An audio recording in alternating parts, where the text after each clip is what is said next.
Good afternoon, everyone, and thank you for attending the Youth Best Practice webinar. My name is Memory Silaole. I'm the chairperson of the CESA YPF Lowveld branch in Bumalanga, and I work for Lubisi Consulting Engineers. In today's webinar, we'll be addressing the challenges or navigating challenges in engineering that we face as the youth.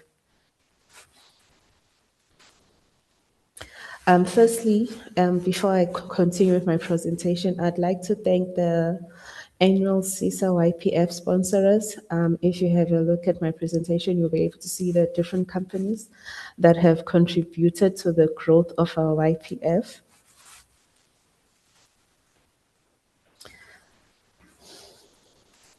In today's session, this is the agenda that we'll be going through.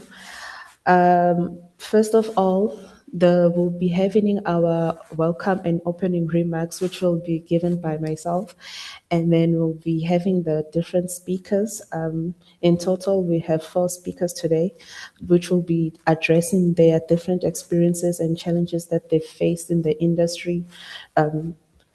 Then next will be the panel discussion as well as the Q&A session before we close off the session. But before I introduce my speakers, I'd like to just indicate the whole theme behind today's webinar. What you can expect from us today, we will be discussing each speaker's personal journey that they've experienced in the industry from perhaps their varsity years, their first years as employees, as engineers, and what kind of challenges they faced and how they overcame each challenges. The other session will be talking about key challenges that they've experienced is in different gender roles. As you can see, we have both male and female. So those are one of the things we'll be highlighting. The next one will be hopefully they'll give us practical lessons that we can take home and perhaps they'll help us because I'm pretty sure everyone in their field today, they've experienced or are experiencing some kind of a challenge. And from that, we can be able to ask questions, engage with the speakers, hear exactly what they've experienced and how they overcame them. From there, hopefully we'll all take a point or two that we can be able to implement. You know, as youth in today's society, and one of the challenges, and more especially relating to the Youth Month, that people have experienced is the fees must fall. Though, so that is something we can also discuss in the panel discussion, talk about how we also have, if we've also experienced anything similar, more especially within the years we were in varsity. And as young professionals, how can we implement change and how can we improve the lives of the future young engineers that can come after us or future graduates per se. Firstly, the first person that I'd like to introduce is Erica. She works for AECOM. She was the commendation young engineer in 2024, if I'm not mistaken. I'd like to give her this moment. She'll continue to introduce herself, and then we'll take it from there. And if there are any questions or comments, the chat box is available for any comments. And if you have a question towards what Erica is addressing or speaking about, you can use the Q&A session there, and then we can be able to pause for that moment, and Erica may be able to address which question may be posed to her. Erica, may you please share your screen? Thank you. Yes, I've sent a request to share my screen.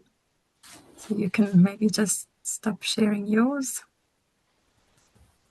And then I can share screen. Thank you. Yeah, what a delight and joy to share some snippets of my journey. along with this esteemed panel of professionals. And yeah, as was said, my name is Erica Browner. I am a civil engineer and I work in the water sector. So, my journey at a glance, which will give you a little bit more of what I've done or who I am. I've obtained my bachelor's in civil engineering in So, 2018, sorry, completed my Erica. master's. Can you We hear can't me and see see everything? we can't see your screen. Oh, still not. Okay.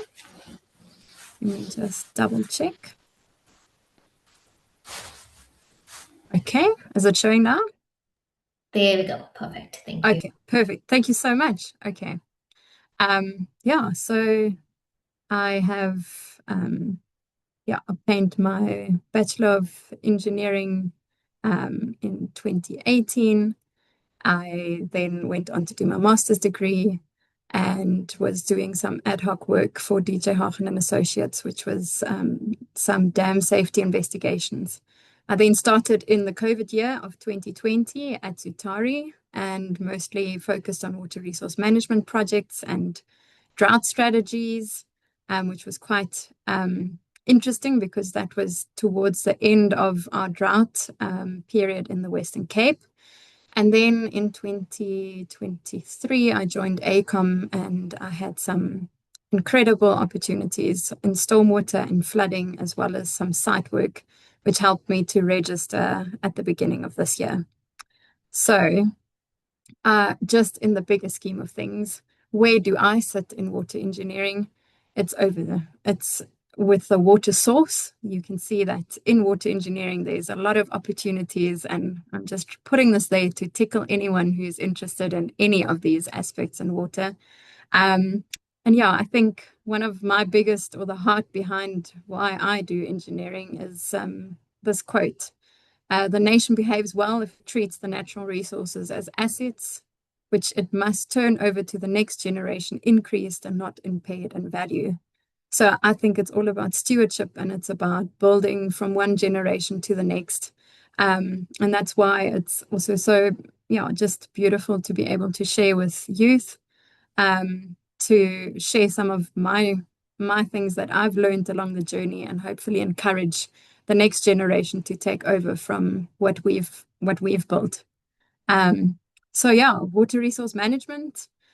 During my master's, I looked at municipalities and just some of the challenges that are faced by municipal managers, and also the technical challenges faced with regard to water resource management, just with changing climates, not enough spaces for new dams, population growth, and just more complex systems. And I realized that as engineers, we get to be part of the problem solvers. And as I continued with my research, I developed this tool that became a thesis. But one of the biggest challenges was that when you hand your thesis in for a review, it gets delivered back to you with a lot of red, and a lot of red pen marks and a lot of comments. And you feel severely criticized. And I felt criticized and I felt really ridiculous for for even attempting this. So I realized after a while with my prof that knowledge grows when it moves and you have to start somewhere. So you can embrace criticism, because the red pen on the page actually just means someone cares enough to question and cares enough to make your work even better. Another thing that I think was a spectacular learning curve for me is this Dunning-Kruger effect.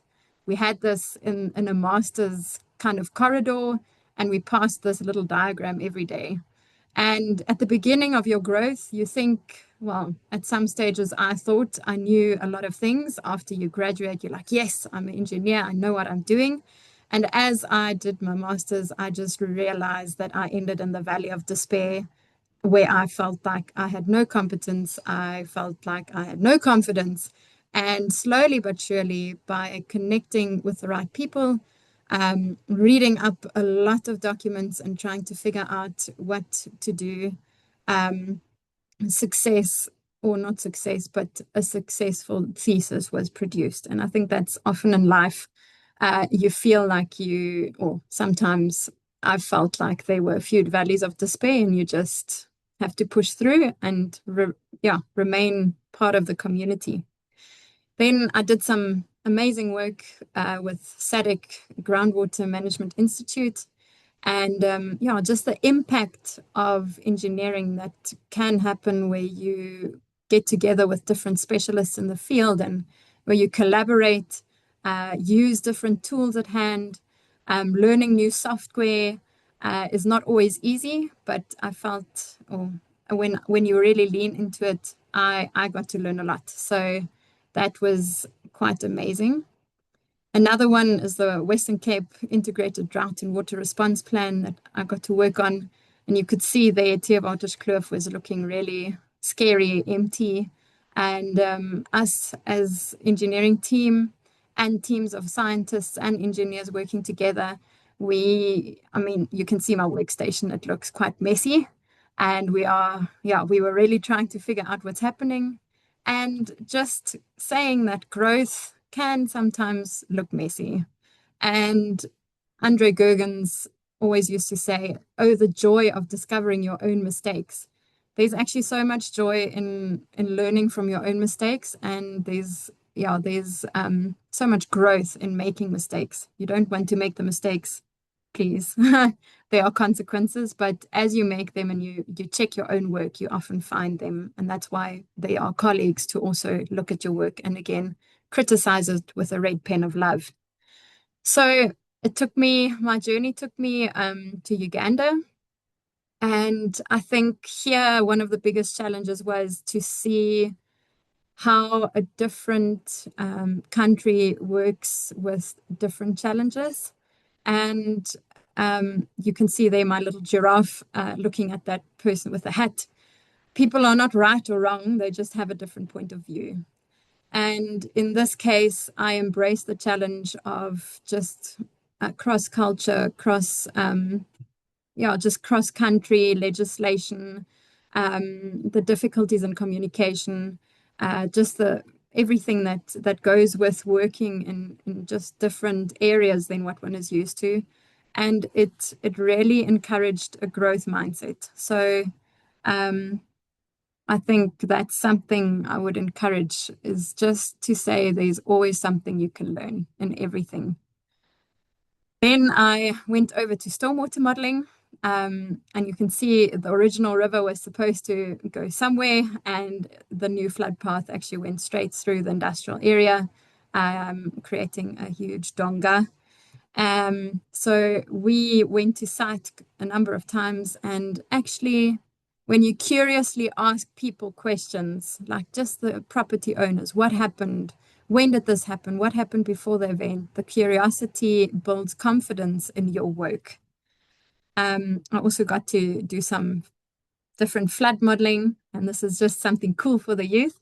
As a little hint, nudge, nudge, you can have fun building some models, and you can have fun looking at the problems. One of the things I presented to during the presentations is just there are some rainbow chickens and hexberry farms, and you ask yourself, if we build this road, do we want these chickens to be swimming and these blueberry bushes to float? And the obvious answer is no. But that helps you to understand the impact of your structure. So that's the modeling joys. So don't just stop at how to model something, but why are we modeling something ultimately? And then I got to work on emergency flood repair works, which was another wonderful challenge for me because I hadn't worked with a lot of steel and concrete. And so I was feeling like I was asking questions the whole time. And I was zooming between 11 different sites to just I was assistant resident engineer. And just looking at the quality, looking at pre-concrete pours, counting all the steel structure, seeing that it's done according to the drawings, it's according to the design, looking that health and safety is in place. It's that little mouse there. You just never give up. You just ask the questions until you get to the right question. And I think on site especially, I I had a number of times where I actually phoned experts in the field and said, I don't know what this diagram is saying, but it doesn't look right. Can you maybe explain? Or even with the steel drawings, to be humble enough and ask the foreman and just say, listen, I've seen this and this on the steel drawings, but I don't actually see it in practice or in the structure. It seems like this element is missing. And more often than not, the elements were missing and they needed to fix it. But there's a humble way of being able to do that builds relationship as well. And then just keeping it practical, I think for the youth, and just something that was for me a big milestone is the road to registration. So I am finally registered as a professional engineer. But a lot of the mentees have asked me, how do I know that I'm ready? And I see this slide has a lot of wisdom from a tortoise, sorry, not a turtle. And it says, being ready is a myth. You start, you suck, you figure it out, and you get better. And you shouldn't be afraid of going slowly, but you should be afraid of standing still. So a lot of my mentees, they've actually been so frustrated with feeling like they stagnate and not growing. And there is really the encouragement to really be proactive about gaining the information and the opportunities and fighting for opportunities so that you can become a well-rounded engineer who understands not just one of the project lives, who understands the entire project life cycle, but brings your own flair to the industry. And very practically, I use this when I just mentor the mentees that are on their road to registration. For me, it's always easier to answer questions. So the outcomes can be a little bit abstract, but it's essentially just different questions that you are answering, and you are packaging your experience into those questions. So when you are having a conversation with yourself, you can actually tell yourself about the experience that you've done. And this already builds confidence in your competence because you're packaging what you know into the right packages. So Mr. Miyagi, I love those movies. He always says that the answer is only important if you ask the right question. And so I hope that maybe someone could take a screenshot and that these can help you along the way. Another thing that Andre Gergens developed at Sutari was this little robot system where you can see all the outcomes and your degree of responsibility and color. And I did this on a yearly basis just to see where am I lacking in where am I lacking in my competence? Where am I lacking in the degree of responsibility? In which outcome do I need to still grow? And that gave me leverage to go to my managers and say, I see I've done this and this, but I need this and this experience. To be specific and to take responsibility about just your needs. And yeah, I think this slide has a lot of writing on it, which I generally don't like, but yeah, registration is not a once-off application. It's a habit of documenting your growth. It's a responsibility that you take. It's a joy to actually look back and reflect on what you've done, a joy to reflect back on the major projects you've worked on and the problems you've been able to figure out. And the way you can do this and really celebrate it is to complete your TERs as you go along and to keep like a record of the reports that you've been working on, to continue to communicate your needs because you want to learn. And I think really it's been such a beautiful, the road to registration has been tough, really tough, because you need to fight for different opportunities. They don't just always come along. And you get to really sometimes pester people about, hey, can you remember I asked you this a few weeks ago? What is happening about this particular topic? Is there still a site happening? Why can I not engage on this site? I would like to bring this skill. So really to show that that you are proactive about wanting to learn about the bigger picture of engineering and just the impact that you carry.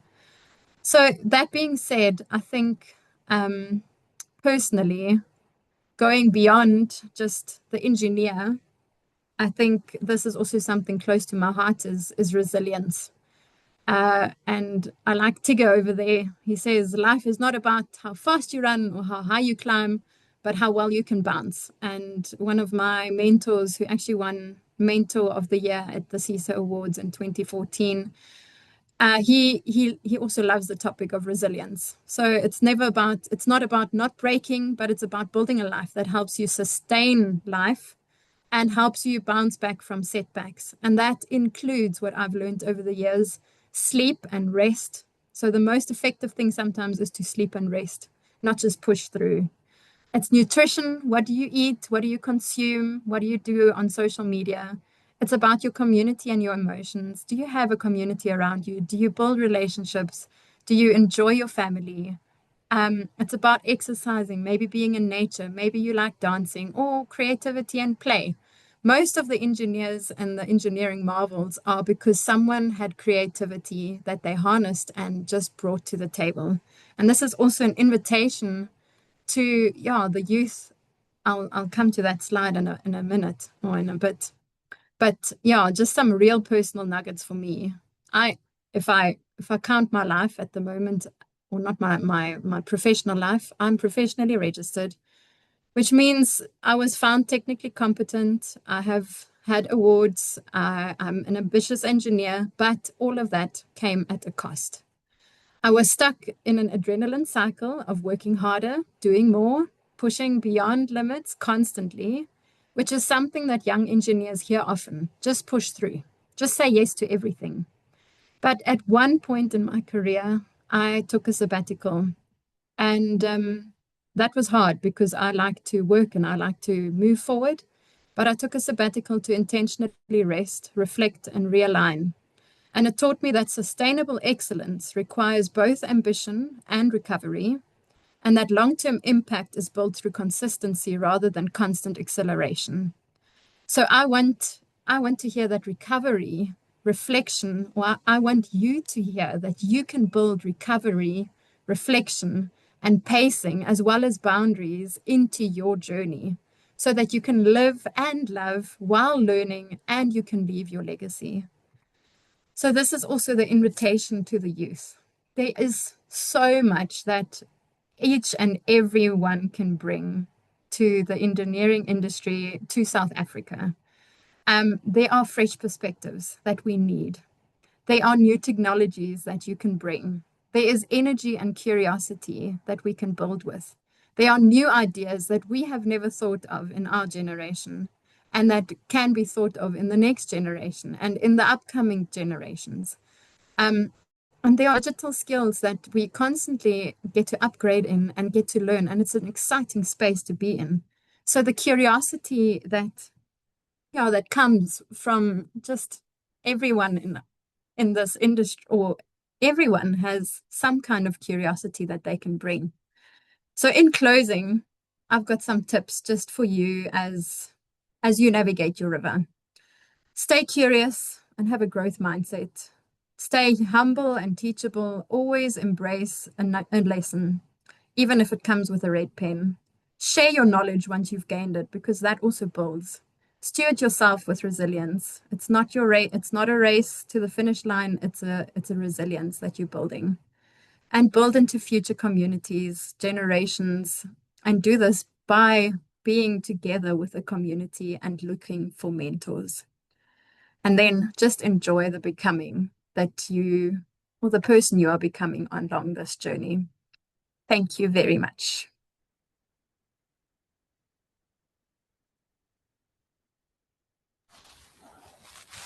Thank you, Erica, for the presentation.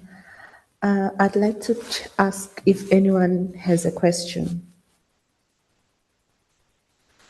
I can see that Q&A box is empty.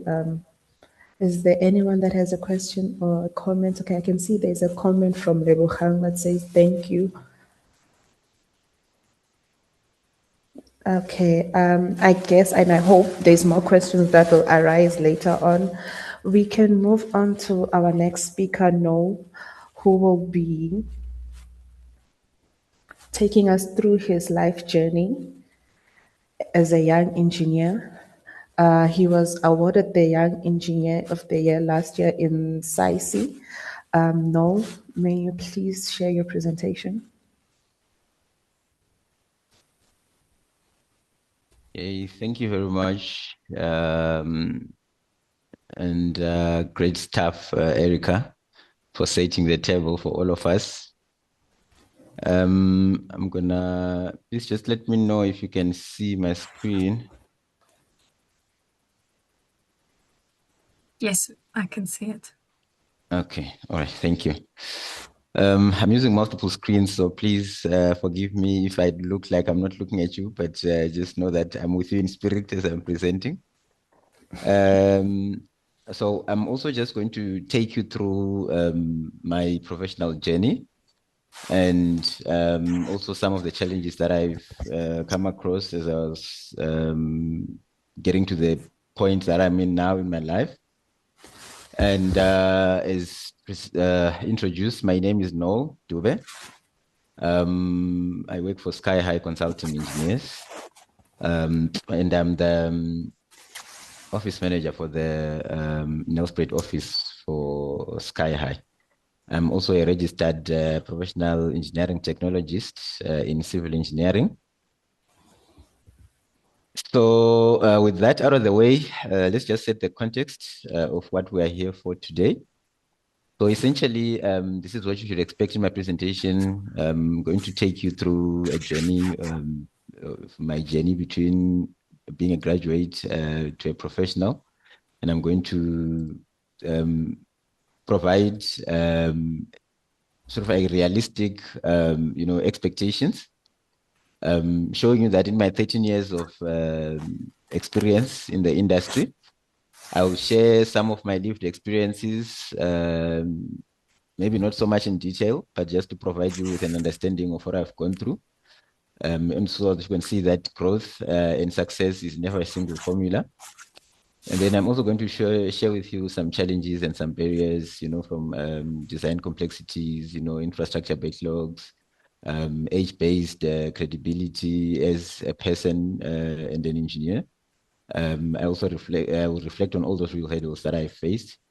And then practical lessons and strategies. We continue learning. So what is it that I did and I continue to do to keep growing? The communication, discipline on contract admin, and the resilience that managed to build this registered and award-winning career that I'm living. And then just encourage you to grow and, lean on networks like the CESA Young Professionals Forum and all the relevant voluntary associations like SAICI. And then, step beyond your comfort zone while staying true to your values. So that's what I'm going to be touching at in a nutshell. So how did I become this professionally registered person? At an early age, I'm just going to give you this background. From an early age, I used to be good in maths, and I used to like doing maths a lot, such that it was the only subject that I looked forward to doing at school. And then as time went on, I also got to enjoying, some physics as well. So that's where my interest in engineering came about. It was either, coming from a black family. I think most of you here can relate. You've got sort of like four options if you are growing up. It's either you are going to become a doctor or you are going to become an engineer. If you're not, you're becoming a teacher. If you're not, I can't remember the fourth one, but so I chose engineering as one of my, so in the beginning, my interest was always to be a doctor, but I ended up being an engineer. And it's safe to say that I love it here. That's why I have achieved what I've achieved now. And I got my national diploma. That was my first qualification in 2014 from the University of Walter Sisulu. And I became a trainee technician. I started my career in East London. I worked throughout quite a lot of the Eastern Cape, and it was a battle trying to fight in meeting budgets. There were a lot of deadlines that we're trying to meet, and all those side challenges. But we met them head on, and that's why we're here today. And then just also to highlight that throughout that time, as I was growing from a graduate to a professional, I started out mostly doing projects as an engineer's representative. I think for you that know that the GCC had changed, that was around the 2015. From 2010, we're now called the engineers representatives, and I was site supervising for the better part of my early years. And then, so I did quite a lot of site work, which helped me when I got to mainstream consulting and design. At least I had a balanced view of the whole thing. And then, so it was always a battle to coordinate contractors, clients and the communities. For instance, if you work in rural communities, especially in the Eastern Cape, those guys don't speak English at all. So it's you have to decide whether you wanna do a project for them, or you wanna go and learn English, or you wanna do both. So I had to try and make a balance between learning the local language so that we can at least work together with the communities. And then from there, I then moved up north, this side of Mpumalanga, and I was mentored for the better part of my career at Sky High, to be 10 years this year at Sky High Consulting Engineers. So I'm really a fossil here. So that's where I got most of my experience that I've got in the industry is coming from Sky High Consulting Engineers. So they shaped my path from me being a technician to a design lead, which I am now, to being the office manager that I am now, from starting this office from scratch in Mpumalanga until a point where we are now known to also be a force to be reckoned with this side, and also being a management committee member within the company. And then also in terms of the professional judgment and accountability, so obviously, after having done all that, there was only one thing left to do, and that was to register with EXA, not just for myself, but for the industry as a whole, because our involvement in the CESA Young Professionals Forum and all these voluntary associations that we get involved in, like SAICI and others, there's always we always advocate for bettering yourself, and if you do not subscribe to registering with bodies like EXA, then it means your engineering is being done in a vacuum. So you need to also look into that in the early years of your career. And I subscribe to what Erica was saying as well. We all learn the hard way. Every time when it comes to registration, we always think that it's easy as 2 weeks time you're writing a report and then you're submitting. Because I'm the one who was doing the work. But it's very important for you to be writing your training experience reports as you're coming up. It's very difficult for you to know what you were doing 10 years in your career. We do a lot of things. You're working at 5 projects at the same time. So you will always forget everything that you've done. But anyway, so that helped me to uh, build my judgment, to weigh trade-offs, uphold ethics and design to standards on public projects, because that's what I'm mostly involved in. And then my personal career journey and the key turning points.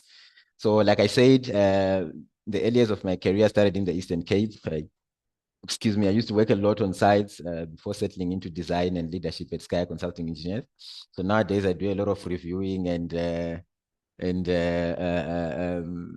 heavy lifting is also now being done by someone else, and that takes dedication. It takes years of work. You don't get to review something that you don't know how to do. So yes, so that's testament to where I've come from. And then obviously we had to learn from difficult experiences through the come up. You are given tough site assessments. Sometimes the companies that you work for, sometimes you do not have the relevant experience, but because there's not many of you that can be offered that type of work, so you have to literally learn on the job in between the mentorship and trying to deal with demanding contracts. This project is using the GCC, this one is using the NEC3, the other one is using JPCC, and the other one is using FIDIC. You've never done that at university. It's the first time you are hearing of a contract. You don't know what a contract is because you thought design was just designing water reticulation, designing treatment plants. But that's not all there is to it. There's a whole lot of things that are involved. A project does not stand without knowing contracts. So it was quite challenging in the beginning. And then I would really say it's a challenge that's ongoing in your career, because you never really get to a point where you can say you know all these contracts by heart, unless you are an attorney and this is what you do on a daily basis. But if you are an engineer, our focus is on the design and the project management. So for you to apply this, so please also make sure that you learn these in your early years.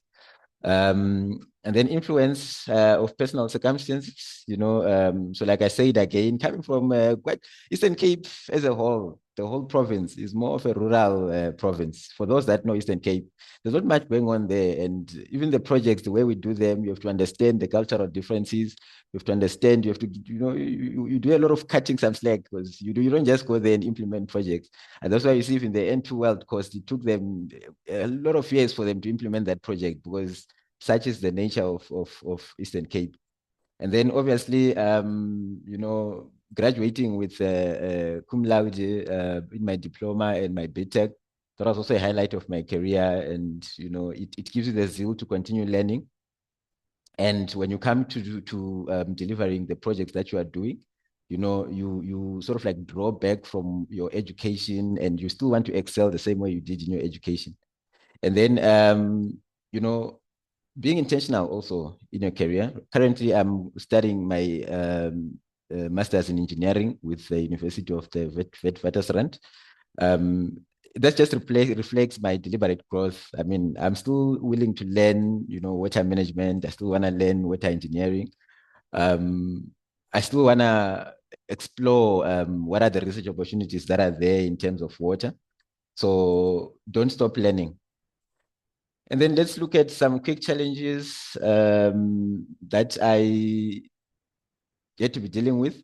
I'm skipping most or not necessarily giving a lot of examples, because some of the things that we face is more or less the same. So you'd find that because me and Erica were doing water and sanitation, so most of the things that she was presenting also apply to me. So I'm not going to bore you with repeating the exact same thing that you are saying. I'm just going to give you what's specific to me. Technical challenges in engineering. We all face technical challenges. Like I said, when you're coming out of school or university, you are equipped with the theory part of everything, but you do not know how to put that theory into practice. And that's where your mentors come in. That's where the industry comes in. So you are thrown into the deep end. If you are lucky like me, from the word go, you are thrown in the deep end. You learn to swim your way out, and then you start getting mentors along the way. So I actually prefer it that other way rather than being spoon-fed all the way, because your growth just takes time. But if you are thrown into the deep end, you can quickly swim and you know where you belong. And like my one of my master's lecturers always says, once you learn and you get to a point where you are doing a master's, this is the point where you need to accept what you know and accept what you don't know. So if you ask the question, don't think twice. If you have to think about 5 minutes and you are still trying to respond, just accept to say, look, this is not me. I'm a water guy, so focus on water and then do that. So as you are growing in your career, you will know what works for you. So in my case, as you can see here, I had quite a lot of softwares on the market, but you have to choose what works for you. All these things do the same thing. I mean, I'm only an Ethernet, a hacker, civil designer. AutoCAD, I know a lot of people are talking of AutoCAD Civil 3D nowadays, but I only use that for CAD because I found my space in civil designer. And don't judge me, because I've never judged anyone who's doing a civil 3D. So again, choose.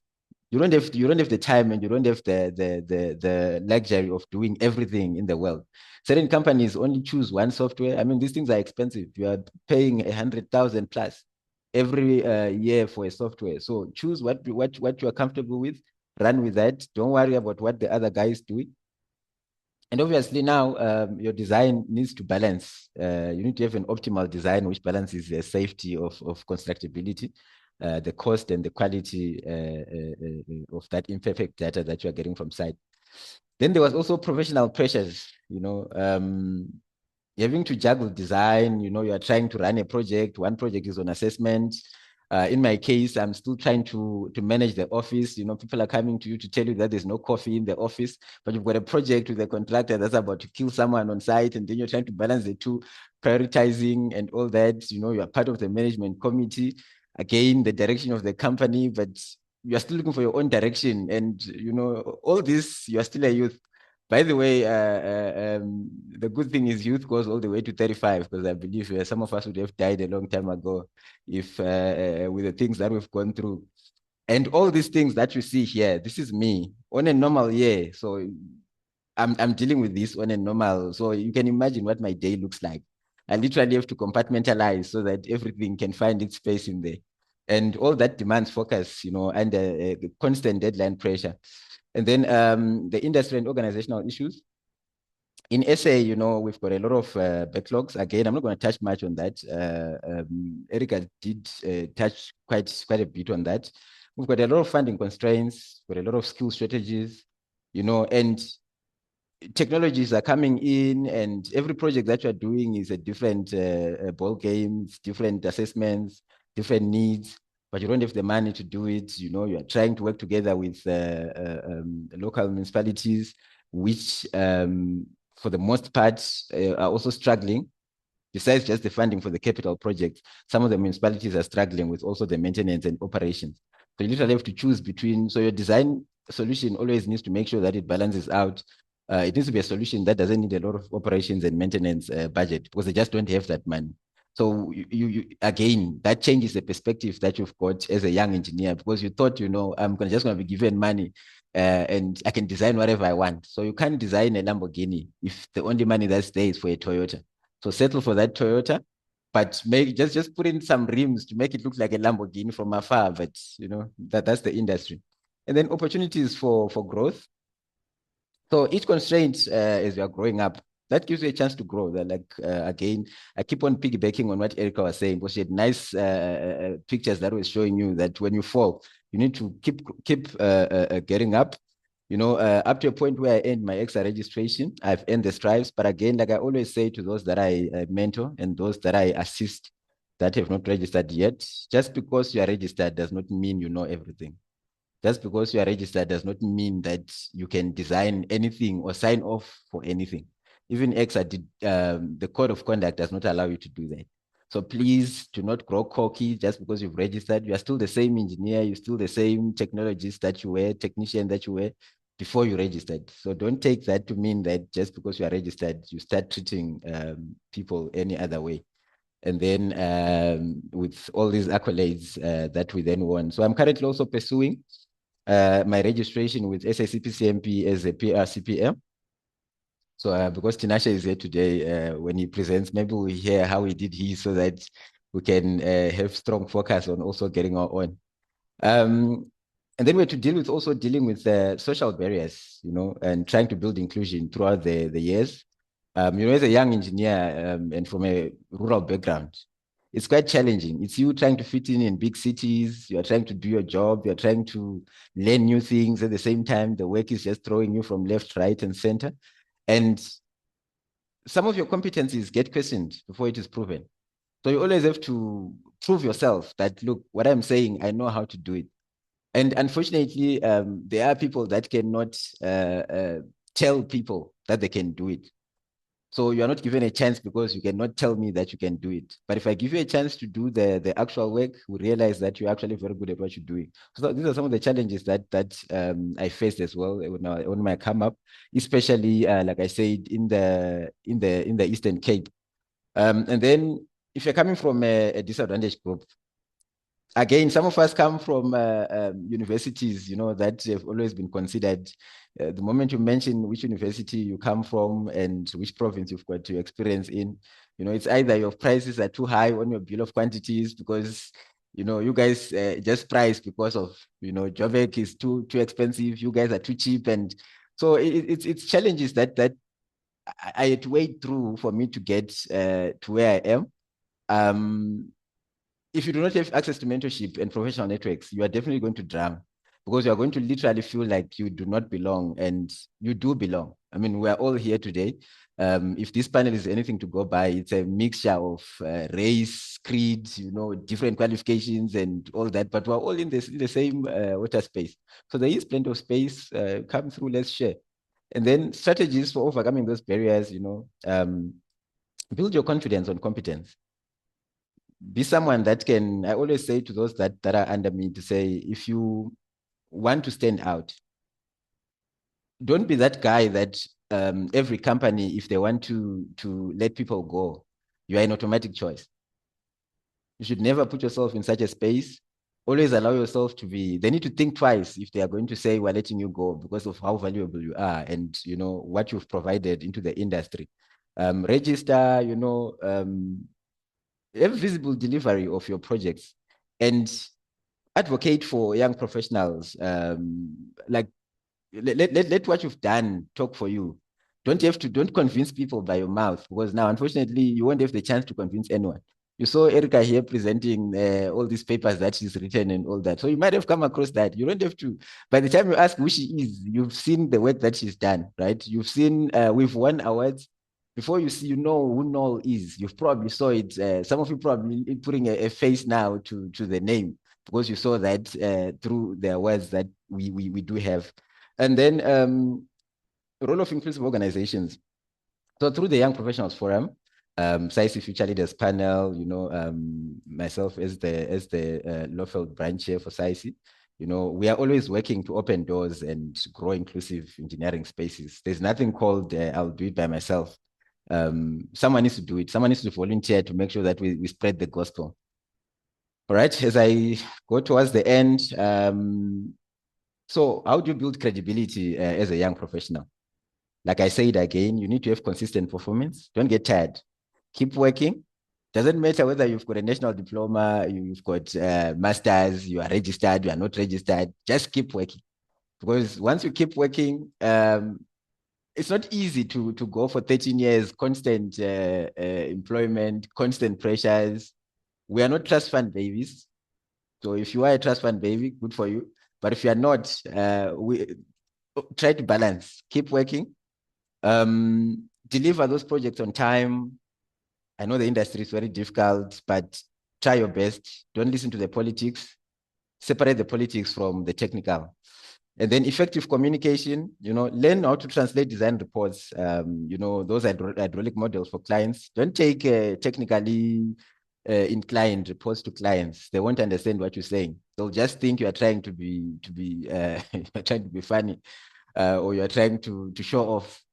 Go and learn your spaces, learn where you are presenting. If you're talking to technical people, bring technical stuff, and otherwise do that as well. Learn how to deal with different contractors, give yourself that experience as well. Be visible and engage.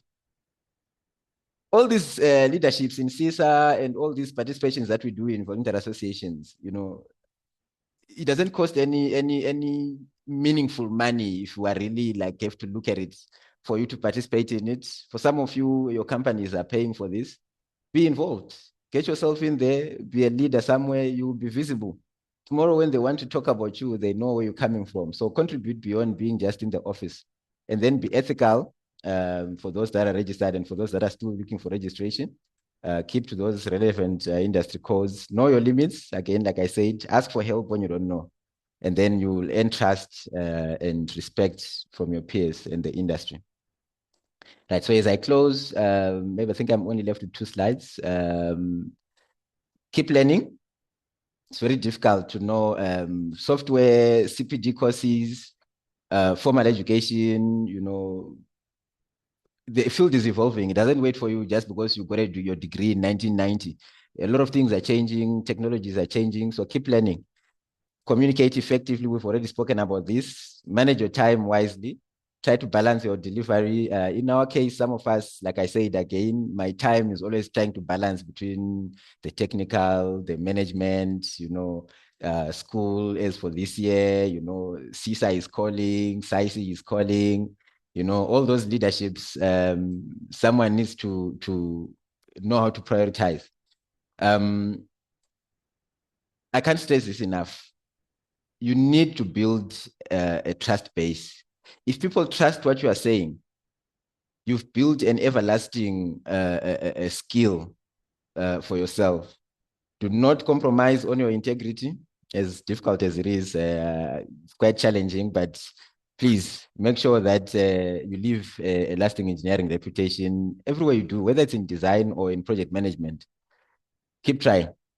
And then my second from last slide, developing resilience in a demanding profession. again, as a continuation, treat every demanding project as a chance to learn, right? That's what has carried me to this day and age. I've created templates. I think those that I work with at Sky, they know I'm a fan of creating new templates all the time. I don't like using what I found in. So unfortunately, if I work for a company that doesn't like anyone who brings change, then I might have a big problem, because I like bringing change in my space. Get a support system, right? You are not alone. In my case, my family, my friends, my mentors at Sky High, and external mentors, industry peers. Right now, we're industry peers as we're sitting here. You guys assist to sustain the resilience that I need across all these back-to-back deadlines. And try to have a work-life balance, and, take care of your health. Again, like I said, for those that know me, they know that for the most part, if I'm not with my family, I'm out on the golf course, or I'm volunteering. I'm a professional volunteer. I'm also in some boards there where I stay. Even at the golf club, I'm in the committee there as well. That's just to keep me balanced, so that I don't have to just deal with technical stuff all the time. And then, try to adapt across all the roles, whether you are supervising, you are designing, you are managing, setting those boundaries that we spoke about, the ethical ones, and just making sure that you protect your long-term career health. In closing, a call to action for those that are listening. We all have our unique professional journeys. There is no journey that starts and ends the same way. So please don't think just because I've said what I said, you are also going to go and do that. You can implement if it works for you. It's fine. But my path that I showed you guys, it shows that there's a whole lot of ways of doing. What do they say? There's a lot of ways of skinning a cat. Mr. Like I said No, again, am I running out Mr. of time? No, we are running out of time, and I'm very sure the stories are endless, but we are running out of Okay, no, time. that's fine. That's fine. Thank you, guys. I've just left with these 2 points. This is my last 2 points. You can read by yourselves, and keep learning, keep growing. Thank you, and yeah. Thank you so much, Noel, for this presentation. Before I can go to the questions, I'd just like to highlight something. One of the things that the two speakers have indicated, as you get out of varsity, you're fresh from the box. You barely know anything, and it's challenging. It's challenging in all sorts of ways. I can remember my first project actually, and as Noel said, I'd like to testify to that. The best way to learn is to be thrown into the deep end with nothing. That's the best way to master and learn anything. My first project, I had to do a reservoir. I barely knew how to read a drawing. And I had to adapt. I had to humble myself, as Erica indicated, and talk to the foreman as if I wasn't the resident engineer, just to understand what do they mean in terms of the bar bending schedule. What do they mean when they're showing the sections.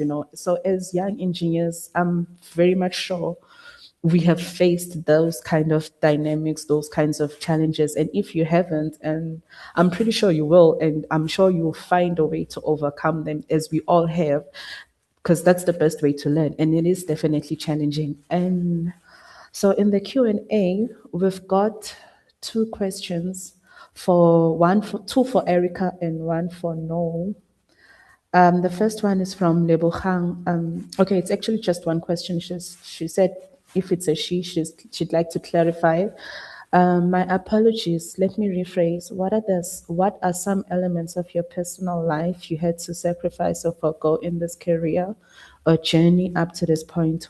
Were you able to phase those elements back into your life post registration? Or it actually can be posed both to Noel and Erica.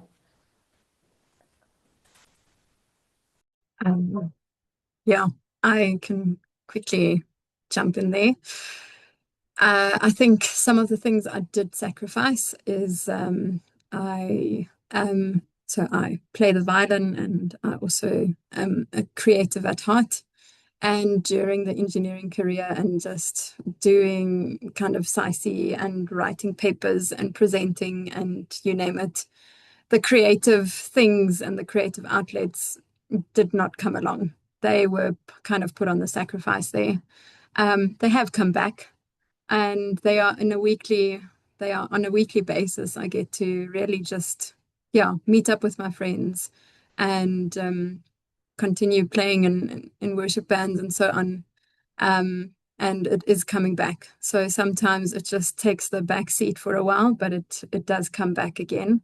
Another thing that I also, I think, just moving to site. So I moved away from the community that I knew, and I got a construction site opportunity in a completely different area. And that, I think, is also quite a sacrifice, because you will have to start from scratch in some times, and it's a blessing in others, because the relationships that were really deep and really good, they will stay when you get back, and others will kind of just not be there anymore, and that's okay. And you still get to celebrate that. So that's enough I can say on that topic there.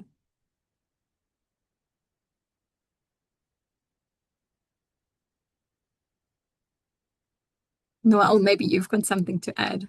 You and I are very relatable. Yeah, that's why I'm laughing, because I'm thinking, you see, the fact that we're doing the same thing in the industry, and the challenge is that you've got, okay, I didn't play the violin, but yeah, I had to, it's very difficult to keep friendships in the industry with doing all that we're doing. Having to make promises to balance all that, one is to suffer. So I'd say from my side, yes, unfortunately, for you to grow and to grow quick, you need to sacrifice something. And in my case, it's like I said, if I'm not at home, I'm doing one of all these things that I said I'm going to be doing. So for me, I would say, yeah, those meaningful friendships, like you said, Erica, when I'm done with all that I'm trying to achieve before I'm 40, I hope those things will still be waiting for me when I get back. Thank you. Okay, the next question is from Umpile. As a young engineer entering the field, it's easy to feel imposter syndrome when working alongside senior engineers with decades of experience. What mindset or communication strategy do you recommend to confidently contribute to a team while still learning? I think this question is posed to any one of you who would like to share. I have a funny one. I got to site, and the resident engineer was, I think, probably over 30 or 40 years of experience in the field. And I felt like I had no idea what I was doing. And I was overwhelmed. And I was thinking, after 5 years in the industry, what the heck have I even learned? So totally imposter syndrome. And I went to him and I said, listen, I am just going to ask you as many questions as I can. I don't even know if they'll be the right questions. So if they're the wrong questions, just point me to the document that I can read, and then I can come back to you. And he appreciated that so much, because he ended up just sharing the documents as he noticed that those were the gaps that I had. And that was just acknowledging to him, I don't know everything, and it's okay, but I'm going to ask you all the questions. If I bother you, just point me in the right direction. That's my little story.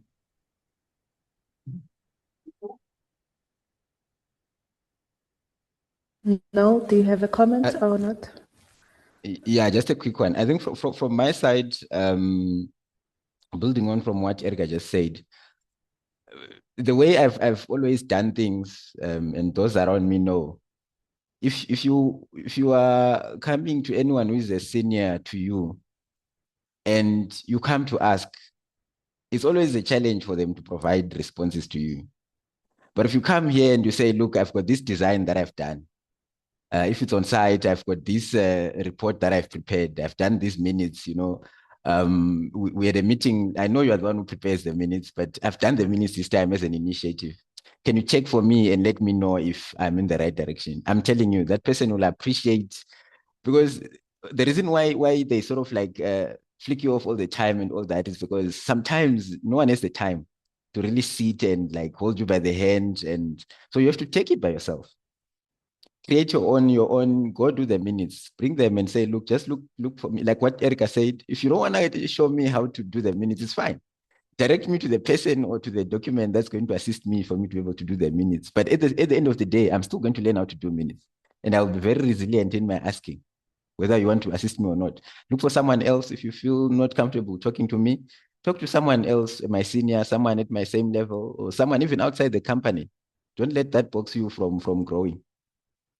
Life is too short. Thank you. I think the key word to, to summarize what Noel just said, it's initiative. Once you bring the initiative, they'll always help. I've actually experienced imposter syndrome. There was quite a couple of times I almost thought I am definitely in the wrong field. But one of my senior engineers calmed me down. He was like, listen, we've all been through the stage. It takes a bit of time to adjust. But the key thing is get yourself involved. Ask key questions wherever you find yourself stuck. Don't just step back and feel like this is not for you, because definitely engineering is challenging in all shapes and forms, whether it's in consulting or construction, it definitely is. The next question is from Bongeni. It's for either Erica or no. At time, we tend to deviate from the road to registration journey in our careers. What crucial elements of staying abreast with meeting the professional registration requirements?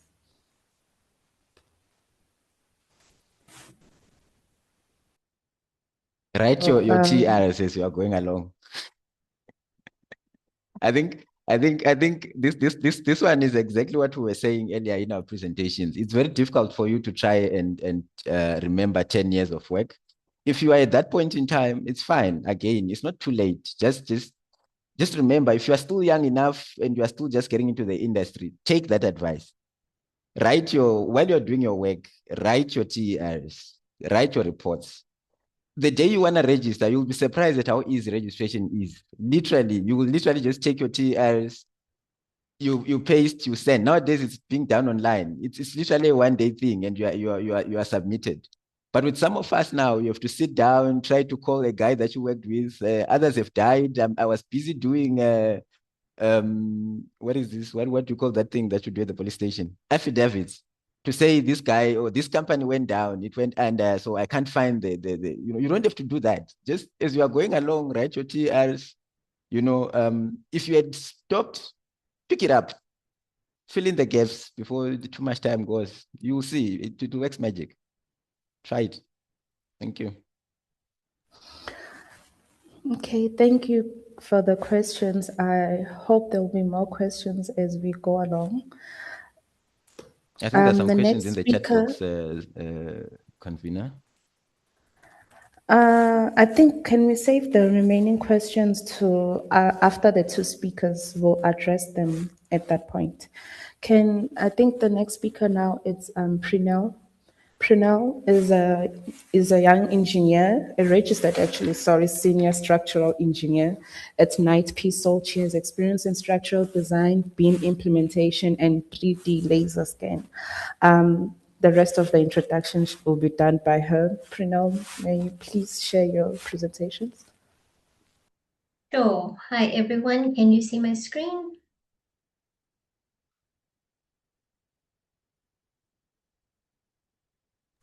Yes, we can. Yes, we can. Perfect.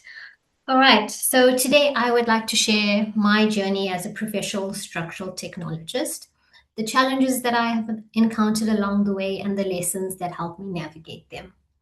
So my hope is that some of these experiences resonate with other young professionals who may be facing similar obstacles. So my name is Pranal Naika. As you can see on the slide, there's a bit of a road path that you see, but my journey started in 2011 when I joined WSP as a structural trainee technician. So at that time, I had no idea where the profession would take me. I knew I loved structures and I enjoyed it. But truth be told, I think also understanding exactly what structural engineering was for, you only fully understand it once you're in industry. So over the years, I progressed to structural technologist and I gained valuable technical experience. And like many professionals, I experienced setbacks, including the closure of our structural division during COVID. Um, that challenge led me to new opportunities, where I went to Bosch projects and I eventually led the structural BIM and 3D laser scanning division. In 2024, I achieved my professional registration, and in 2025, I joined Knight Pisold as a senior structural technologist. Looking back at every stage of my career, it contributed to who I am today. So this slide is going to be my longest, and it talks through a lot of the challenges. And I think these challenges, a lot of young professionals would probably be able to resonate with them.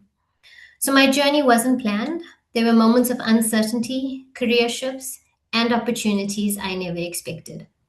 Looking back, each challenge became a stepping stone. And most of these challenges went technical. And I'm sure a lot of the young professionals on the call would be able to relate.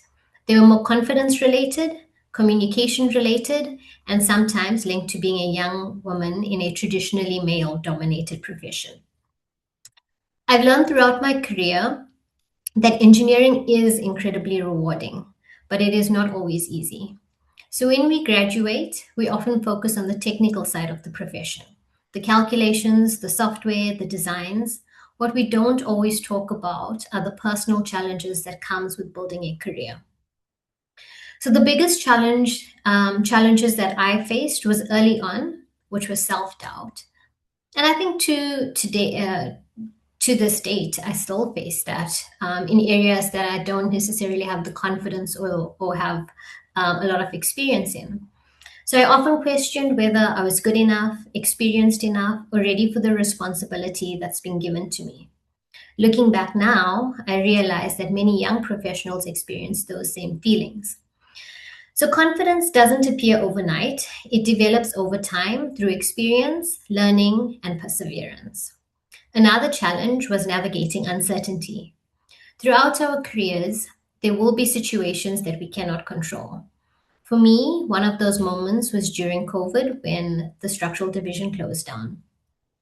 It was an uncertain time, and like many people, I had to figure out what the next step looked like. At the time, it felt like a setback, but looking back, it ultimately opened doors for opportunities and experience that helped me shape my career. I've also learned that growth is often uncomfortable. Some of the most significant opportunities that I've had um, came long before I felt completely ready for them. I've realized that growth and comfort really exist in the same place. Another reality is that mistakes and setbacks are part of the journey. As engineering professionals, we strive for excellence, but we are also human. So there will be times when things don't go according to plan. What matters is how we respond, what we learn, and how we move forward. What helped me through these challenges was the support of family, friends, mentors, and colleagues, as well as the willingness to keep learning and keep showing up. Every challenge taught me something valuable. Every setback helped build resilience. And every difficult experience contributed to my growth professionally and personally. If there's one thing I would like young professionals to take away from this slide, it is that challenges are not signs that you are failing. They are often signs that you are growing. So this image was taken during a site inspection following severe flooding. As engineering professionals, we are often dealing with situations where things don't go according to plan. What I've learned is that resilience is not about avoiding difficult situations. It's about how we respond to them. Every setback teaches us something. Every obstacle forces us to adapt. Resilience is built one challenge at a time, and it becomes one of the most valuable skills you can develop in your career. A lesson that I've learned in my career is that growth is often driven by initiative rather than position. The biggest growth opportunities in my career came through leading a multidiscipline BIM and 3D scanning laser project in 2023. This project represented far more than technology. It was an opportunity to step beyond my comfort zone and take ownership of something new. Although another team was initially positioned to deliver the work, I believed our Cape Town team could successfully take on the challenge. I put my hand up despite not having all the answers or the confidence that came with experience. With the support and the trust of my director, my team and I delivered the project successfully from Cape Town. There were some challenges, but ultimately a successful project. That experience taught me the importance of adaptability, continuous learning, and backing yourself before you feel ready. Innovation is not just about technology, it's about having the courage to embrace change, solve problems differently, and create opportunities through initiative. Leadership is often misunderstood as something that comes with a title. In reality, leadership starts long before that.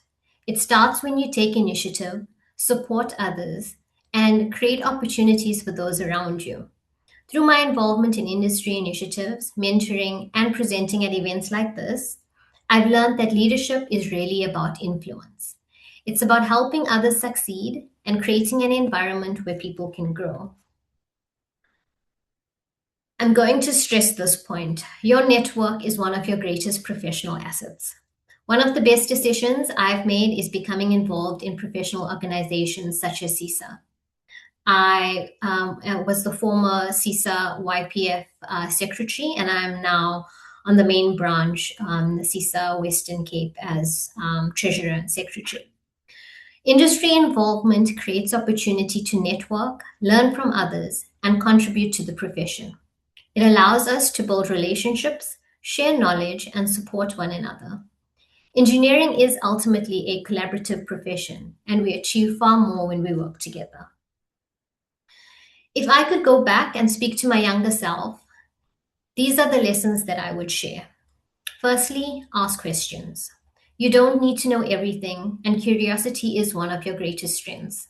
I think sometimes we pay so much of attention to how we look, or what is our director or the senior person, senior engineer that we were going to think. But ultimately, you asking question is going to increase the knowledge that you have in that space. So don't be afraid to ask the questions.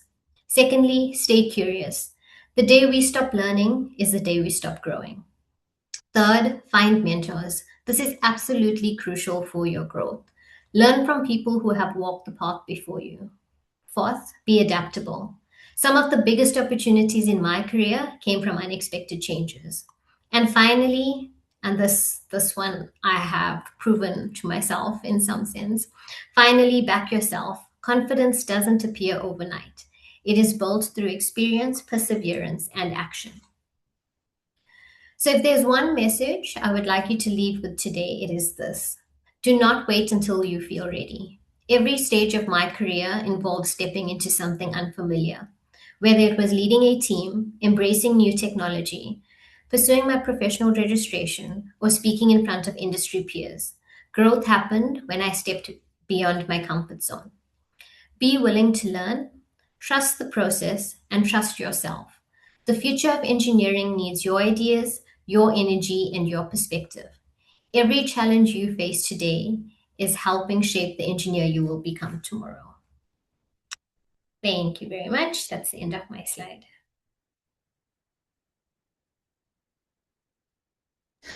Thank you so much, Prinal. I can see there are questions on the chat box, but I'd like to save them for after Tinashe's presentation, which will be the last presentation for today. And then we can be able to address those questions and also have an open discussion as well. So in that case, I'd like to introduce Tinashe, who was the CESA youngest engineer last year in 2025. Tinashe, may you please share your slides? Thank you, Memory, and good afternoon, colleagues, and all the participants joining us in today's session. All right, if you can maybe confirm if you can see my screen. Yes, we can. All right, no, thank you so much. My name is Tinashe Mkalela. My registrations are as the PR Tech Eng, as well as the PR CPM with the SSCP-CMP. I'm currently working as a project manager for a company called Avenia, and as well as running the construction division, which is a separate entity called Avenia Build. So I think maybe a background in terms of my qualifications. I hold a National Diploma in BTech in Civil Engineering. I think I graduated from CPUT in 2015. And then from there, I went straight into working, where I started as first as a graduate civil engineer in a local municipality. I was exposed to first the design office, and then the remainder of the time thrown to site work, where I was, supervising and mostly assisting the resident engineers in their executing their duties. And I think in that experience, it was only a span of 1 year, but I learned a lot. As you know, municipalities usually have a number of projects ongoing at the same time. So I was exposed to quite a number of few projects, different projects, structural, water, roads, wastewater facilities, water treatment plants, and all of that. So I was really well exposed. And then afterwards, I left and went for work for a manufacturing company, which manufactured tiles and also did a bit of construction as well. Then from there, I joined the consulting company, which is Avenia, where I've been for the last 10 years. And I started as a site manager, where I was running one of their sites, and then grew in the responsibilities from a project site manager to a project engineer to a project manager now, and also being given the opportunity to lead one of the entities that we have, which is the construction division. Then in terms of some of the things I've managed to achieve in the process, I think, which is my registration, but it came quite late into my career. I think I only registered in 2025 for both my EXA and PRCPM. And I think at that point I had about 11 years experience. So it was a bit of a mission, like what Noah said, I was now trying to recollect everything that I've done in the past 11 years. And it was quite a challenge. But, and I remember in one of the instances I had made up my mind, and I booked myself in a Airbnb far from home. And I said, by the time I come back, I should have everything done in terms of my engineering report and TRs. Otherwise, I would have wasted so much money. And I indeed went there I was working 24/7 on these files alone, no phone, nothing, just working on the reports. And when I came out of there, I'd completed my my reports, and I submitted and was interviewed, and I was successful. And with the SSCP-CMP, that one is a different monster. I attempted the first time in 2023. I went through the whole process until the interview stage.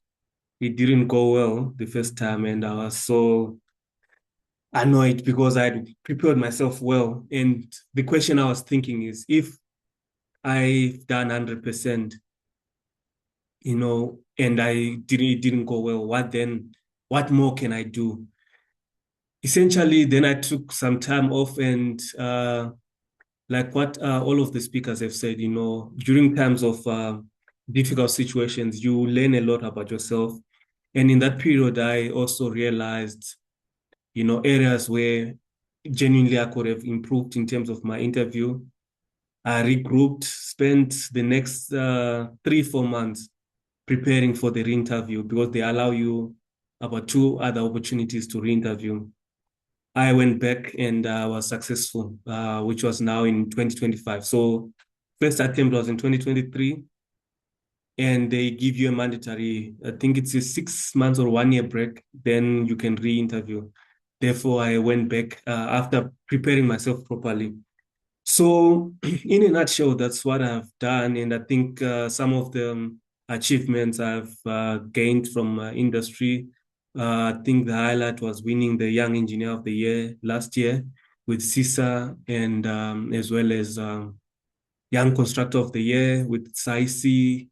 And I think as well, during my master's, I got an academic excellence award for my master's in 2024. So I think in a nutshell, that's what is my journey has been. And I wanted to speak more on slightly different to what the other colleagues have said.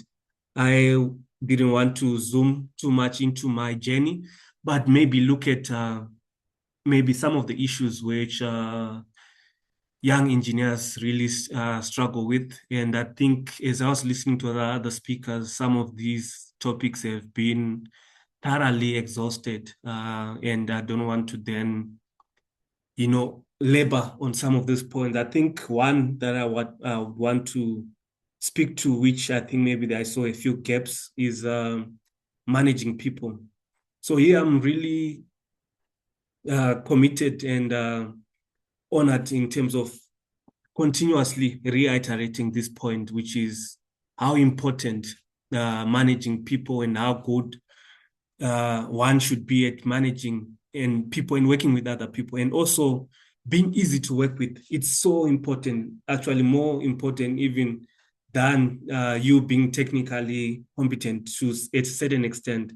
There are some people who are very good at what they do, but people choose not to include them in their team because of how difficult they are in terms of working with in a team unit or working with other people. And I think this is an aspect I think young engineers can really work on in terms of emotional intelligence. And not saying that IQ is not important, but I believe EQ, it's quite important. And how you relate with other people. We are living in a world of more, in a digital world, a lot of information, and people are exposed to a number of issues that are currently affecting young engineers, toxic workplaces, mental health issues. And as we administer what we do and work with others, let us be mindful in terms of what we do and how we do it, how we relate to other people, how we stay in touch with the human side of ourselves. And I'll tell you, it will take you places where, masters, PhDs, and other things cannot take you. Just how good you are at relating to people and, being emotionally intelligent. And I think that's one point I would want to really push in terms of certain challenges or key competencies one can develop at an early stage. So there are a number of trainings that are available in terms of emotional intelligence. Look up to them, attend some of these, and you see how it can change your mindset. And, they even teach you how to relate to other people, how to speak to other people. And you see it might greatly improve even technical issues that you are going through and challenges you are going through. And then the other one, which is adapting to constant change. Now there's ChatGPT. Back then when we were working, there was no ChatGPT. You had to come up with every word you were writing. You had to come up with it. Now there's more information, but again, it comes with responsibility. Don't throw everything at ChatGPT, copy paste. You are still responsible for your output. So let's also adapt to all the changes that are happening, the AI revolution and automation and all of the things that are currently happening. They shouldn't take away. And I hear people say, oh, it's going to take away our jobs. A computer can never be liable for designs. We as the engineers are still liable for the design. So in as much as if you can input all the parameters into a software and they give you all the answers, you are still the one who says, I sign off to this is correct, and you'll be held liable. Even if ChatGPT makes a mistake, that mistake will be on you. So constantly as well, research, read upon all of these issues that I'm talking about, AI, how it affects your liability, how you can work with it and not against it, So I think that's some of the things I wanted to speak to. And I think the other one was perspective, but already Erica spoke about it with the giraffe. It's all about perspective, how you see situations, change your viewpoint, and you might see a totally different picture. And also in terms of practice, don't shy away from site. I know people, engineers, we try to shy away from site. It's easier doing it when you are younger than when you are older. When you are older, you don't want to travel as much. I've been to, I think, all the provinces in South Africa, deep Northern Cape. I used to drive 14 hours to go to a site, attend a site meeting. So don't shy away from certain experiences. They teach you a lot of things about yourself, about the industry, and about people in general. And if an opportunity comes, please take it upon yourself to be exposed to certain things. So, and also the important one, which is where most of my engineers struggle, is developing project management skills. Good designers, good modelers, but now when it comes to even report writing, you realize people struggle with report writing. People struggle with presenting in front of a team. And it goes to, in as much as you are good at something, I'm not saying become a jack of all trades, but try to understand everything that affects your project. When people are talking about contractual issues, try to understand what exactly is happening and what is being discussed and how it can relate to your personal experience and your life. And again, now when it speaks to resilience, I think you have heard this word over and over today, so I wouldn't want to go into depth with that one. Let me see what my next slide was about. But I think memory, I'll give it over to you. I think most of these points have been thoroughly covered by my colleagues and prior speakers. So thank you everyone who has listened. I really appreciate it.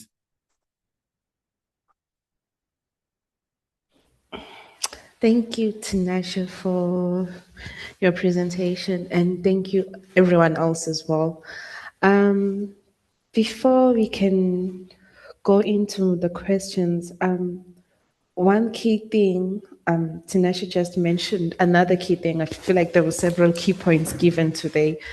It's about this part of documentation of our experiences.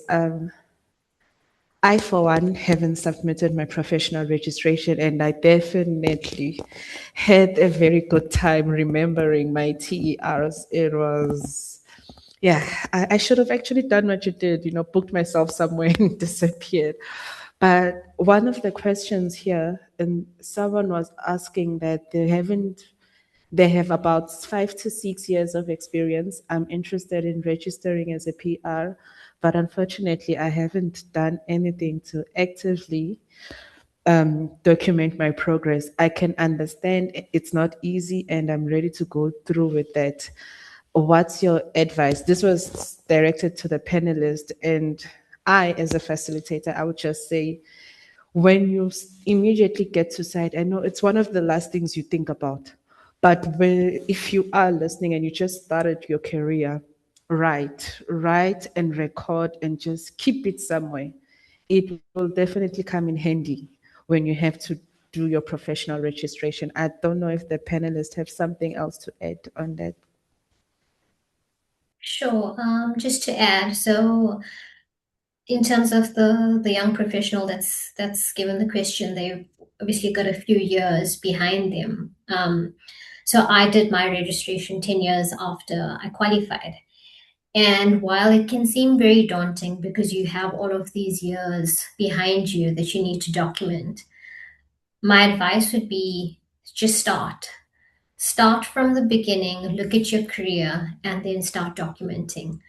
Um, it's very easy for us to get overwhelmed and then put it off. But like with anything in life, if you just take the first step, progression is essentially where you'll get to. So yeah, break down your career in terms of the important milestones that you had, and then just start with your documentation.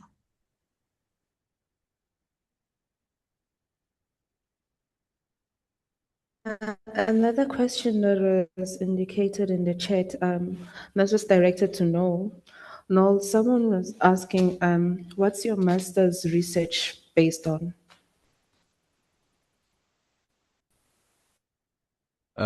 Yeah, so the image that I'm doing is it's got a they call it what, the research project or an industrial project, but it's on water. Let me see. I'm trying to summarize. It's on the effect of agricultural intensification on the water availability within the Utugela catchment area. So we're looking at the commercial farming and the subsistence farming. How has it affected the catchment? And so essentially, we're looking at land use, land cover of that catchment, and between 2000 up to 2026, what has happened, what has changed, how have the hydrological processes been affected for us to get to where we are today.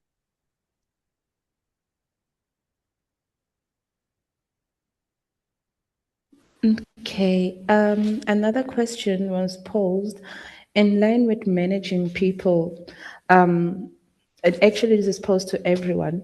How can we effectively engage stakeholders, policymakers, since protest is not always an option? How do we influence leaders to create a conducive environment for young professionals to practice and deliver quality infrastructure?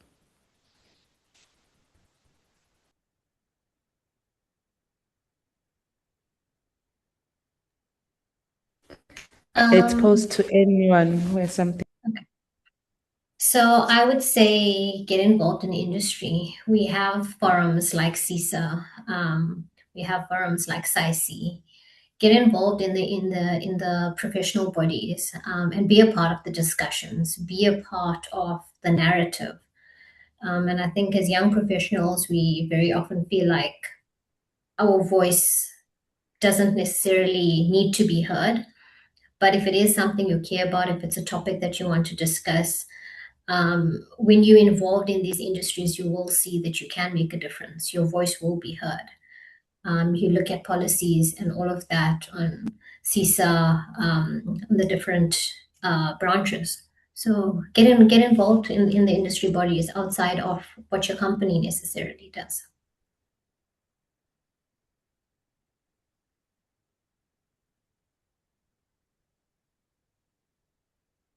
Noel, do you have something to add? Unfortunately for me, memory, I was looking at that question. I can't see where that question, was it on the chat or it was on, because I didn't really quite get the question. It was on the chat. Is it the last one? Because I can see here, The I did not second see last. the second last. Yes. We don't see it, Noel. I think it's Oh, just memory because she's the admin. Is it? Yeah, I can't see that okay. question. So I was trying to Okay, read through to Okay, let me read it for you. How can we effectively engage stakeholders and policymakers since protest is not always an option? How do we influence leaders to create a conducive environment for young professionals to practice and deliver quality infrastructure? Okay. All right. So I think, yeah, for the most part, I think everyone on the panel has been faced with such a conundrum before. You've probably been in forums where these things have been discussed. So essentially, yeah, it is a challenge. It is a challenge. The same old age story like the fees must fall. We all know what needs to be done. We all have a good idea of which direction are we supposed to take, but we're just not heading there. So I think that's why such questions keep on coming back. If you remember at the last meet and greet, I was asking the very same question to say, from a CESA point of view, because we are member organizations. What is it that we're doing to try and make sure that we get marketing geniuses out of the driving seat of consulting companies, and personally, this is my personal opinion. I personally believe it will benefit us, and that's where we're going anyway. We've started taking steps into doing that. So I'm sure the question is going to be answered very soon. Consulting companies are not going to be run by people that are not registered with EXA, by people that are not engineers, right? If you want to be a shareholder, you can be a shareholder, but you can't have controlling interest in a consulting engineering firm, or even a contracting firm and you are someone who is not registered, because it doesn't make sense that a doctor can open a surgery, right? You are registered with the HPCSA, and all of a sudden, anyone can open a consulting engineering firm. It doesn't seem fair to us that have spent years and years of studying without getting any recognition, and so currently policymakers are really, like right now as we're talking, you'll be happy to know that they're trying to find ways around taking the politics out of the industry, because I think that's the challenge that we've got with our industry. It's a get rich quick type of industry. So that's why you find a lot of hands coming into the mix. But they are, I know CESA is right now is busy talking to policymakers. CESA is talking to government, and all these other voluntary associations that are trying to fight for the industry and trying to fight for the professions to say, look, we're tired. We cannot continue working like this. So don't worry. Your question is going to be answered very, very soon. It's just that the wheels of justice, they take a bit of time, but it's coming. Rest assured. But yes, like what Pranil said, the start point, right? You see, the problem is everyone likes change, but no one wants to go into the space where that change is effected. Come into CESA, go into all these voluntary associations, work behind the scenes, be the change that you want to see in the world. Thank you.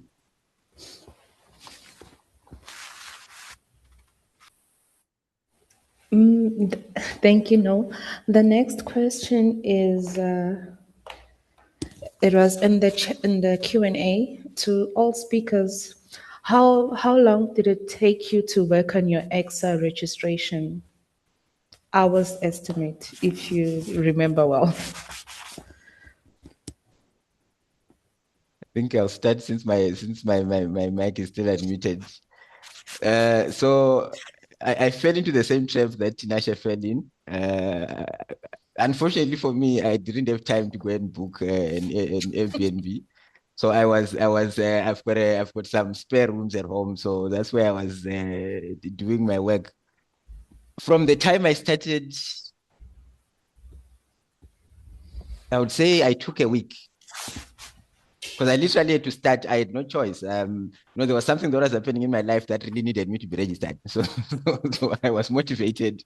So I did it in a week. I think I started out. I remember I used to go through the night. I was literally working from work. I get into that room. I sit down. I start working. So I would say maybe, because I would sleep around 4 every day, from around 9. So if you calculate that and you say times around 5 days, so that's the time I took to do my all my from TRs the report. That's the time I took. Tinashe? I think from my end, it was longer, but less concerted effort. So I took maybe 3-4 months of writing 1 TR per week. I forget about it for 2 weeks. I do the next one and so forth. But in terms of now the engineering report, like I said, I spent 2 nights focusing solely on the engineering report. Like I was maybe sleeping 6 hours between those 2 nights, and by the time from start to finish, I was done. But what I can say is, after I went through the process successfully, and then post that, I started mentoring a number of candidates, and as well as actually one of the things we do as a company, we run a candidacy program. I think I'm mentoring around 18 people extra. I've realized in hindsight, it's not as difficult as it looks.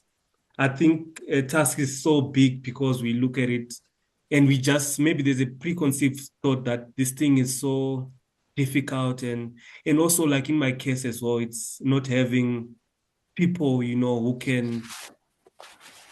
I know people say don't share your report with someone and stuff like that, but sometimes it guides thoughts. Oh, this is what's required. You know, sometimes when you look at those requirements, you just read what EXA writes. It's so blank and you don't know the first letter to write. You don't even know what the first sentence it is to write. So I would say, once you start writing, typing certain things and speaking to other people, I think mentorship would really help. You get guidance from people who have registered, who have walked the same path. It's much, much easier. I think of all the registrations, I think it's one of the easiest one I can mention. It would be EXA. It's very structured. Give them what they want. It makes it hard for them to deny you the registration if you have shown competence against the 11 outcomes and your experience really does show that you have gone through the process. So for me, it was long, but in the pain of learning, and I also now can assist people to do it. I would say if I were to help someone who's really interested, they can do it in 2 weeks if really they put enough effort in solely working on the TRs and the engineering report. It's not difficult. The issue might come with some of the issue with the, let's say the ER, it's now supplementary evidence and things you need to remember, put some folders you deleted, some information, you are no longer with that company, but you want to do that project as an engineering report. So the actual doing, it's not as complicated anymore. I think seek help, don't sit alone and wonder and bother what's happening. How am I going to do this? Ask people who have gone through the path. I think there's a lot of people interested in helping.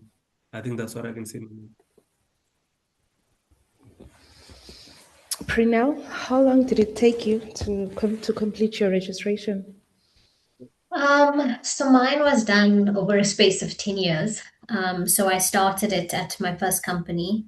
I was part of a program. So I had my first few TERs that was done, and then I put it on pause for a bit. But I would say when I finally committed to doing it, and I think, you get to that point where you're never going to feel ready enough and you understand that, and then you commit to actually submitting. So I think that space probably took me 3 to 4 months to get all my documentation together. And then after that, I did, like Tinashe said, get support. So I did have colleagues, mentors reviewing my submission. And thereafter, yeah, with comments, I submitted. Erica? So I also started at Tari, so in my first 3 years, and I kept those TRs more or less up to date. Sometimes I just jotted down after a project some of the things I did. It wasn't quite structured, but it had the gist, and I kept kind of the final report that I was working on. I saved that. And then the last stretch was on site, where I was working on site, and then the last 3 months I said, okay, this is now when I'm taking the evenings, and I worked on it every evening to just kind of put it together.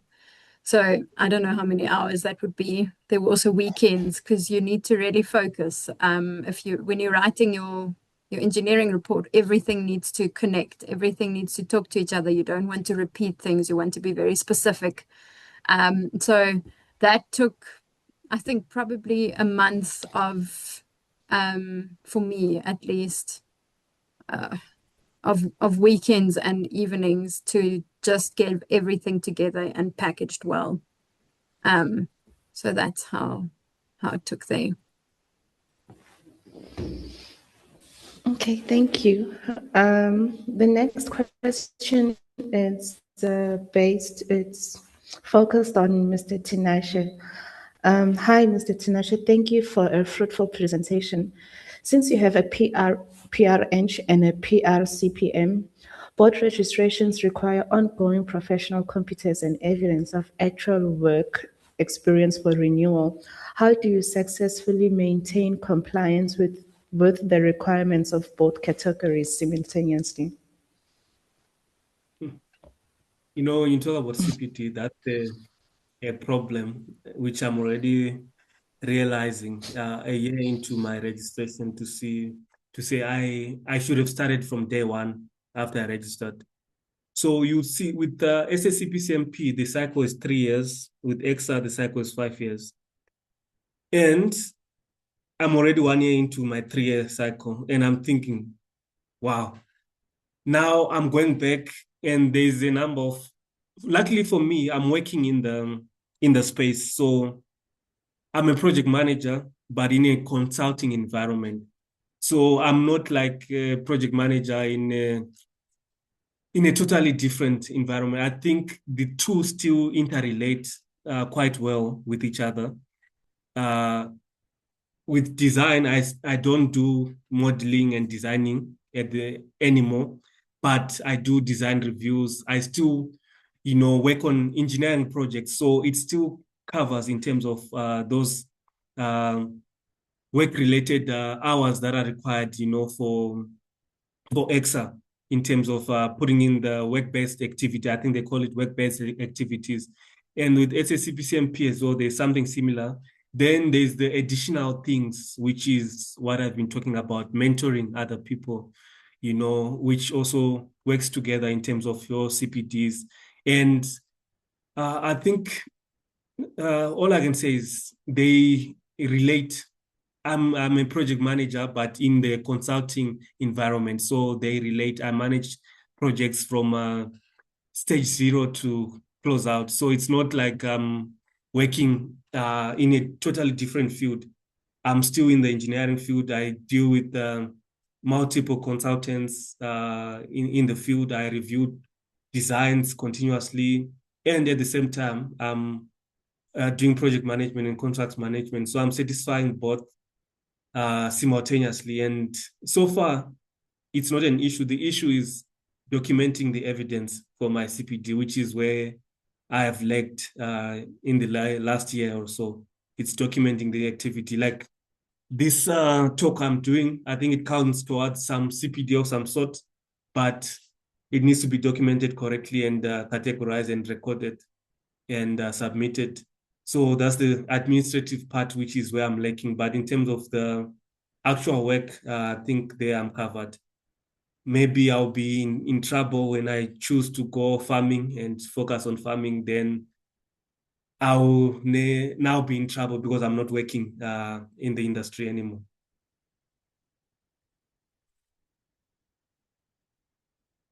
Thank you, Mr. Tinashe. The next question is focused on everyone. Hi, everyone. Given the rapid advancement of artificial intelligence, AI, do you see it as a tool that we as young professionals should actively adopt or as a potential threat to the profession? How do you foresee AI impacting our roles in the future?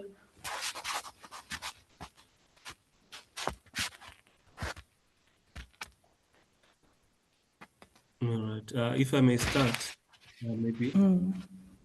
I would say for me, I don't know from the other colleagues around. For me, AI has become my partner in crime, and I'm actively using it to better my, my career, in the sense that, things and tasks that I, used to take so much time to do. I've tried to coach some of these models, contractual matters, and then I sometimes, consult, based on, and it's a really robust system. And I think if we look at it like Google, back then before AI, we had Google. Would we say Google was threatening us, or it was a tool which brought so much information that we needed in one place? And we used to use it to check for a number of things. Now it's almost like it's that, but taken a step higher with a level of intelligence that's built into it. So in my personal capacity, I it has worked very well in my administering what my services and what I do. It has assisted me. I can go through uh you know there's that one which you can add to a meeting. It summarizes what has been discussed. So it helps with minute taking, it helps with resolutions. You can go through 100 pages of documents, get summaries of what exactly is being said and the key points. So, in my perspective, it has been incredible too, but notwithstanding the items that I mentioned previously, which is, as a professional, the liability still remains with yourself. And in as much as you can use AI, you still need to take ownership of whatever is being produced, and then you still need to personalize whatever the output is. So I would say currently, I don't think it's a threat as in its current form. I think it's a plus. The issues where are present are maybe management of data, especially if you are now uploading client information, company information, and all of that. It's that aspect where we are not yet sure what happens to the information we give to all these AI models. What happens to it? Is it secure? Where is it? And all of that. But so far, in terms of it replacing us, not necessarily yet. I think it's an incredible tool, and I applaud all those engineers that developed it. Thank you.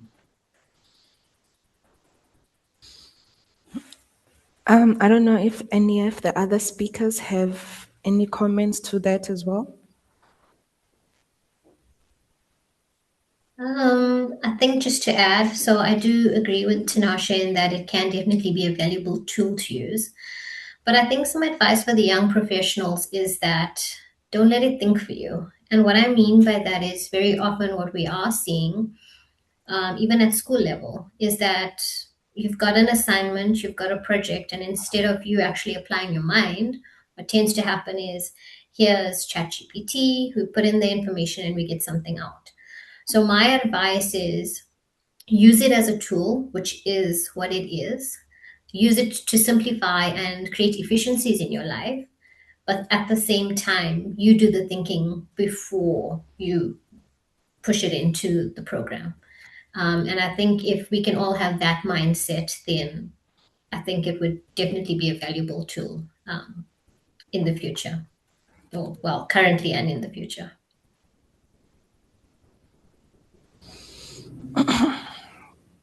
Thank you, Pranal. The next question is directed to Tinashe. Good day, Mr. Mukulela. Sorry for that. Thank you for the presentation.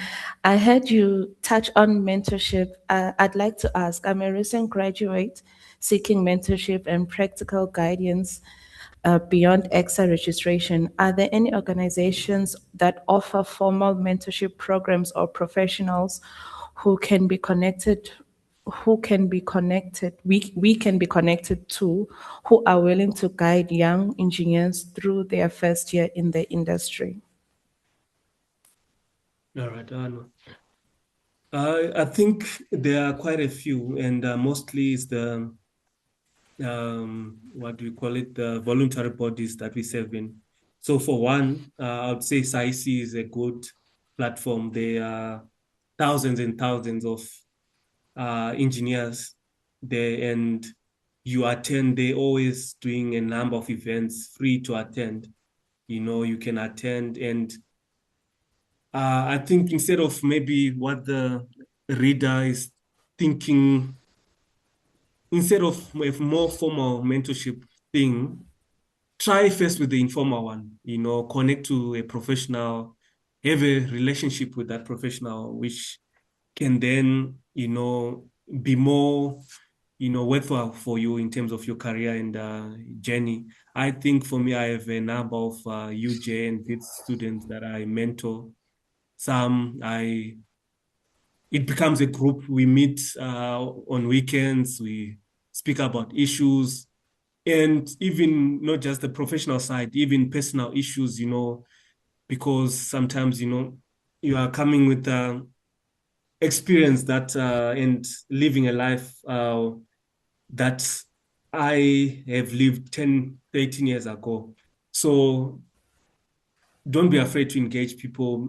People are always mostly open to certain opportunities, like in terms of mentorship.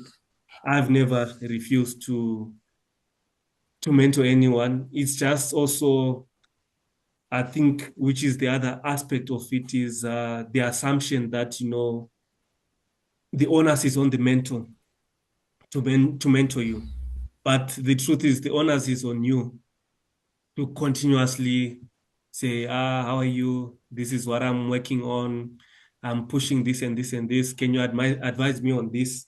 Because most of the people are really busy individuals, but the onus is on you to keep the relationship alive. If that relationship doesn't become fruitful, you can continuously look for more and more people until you meet, your someone who feeds into what you want.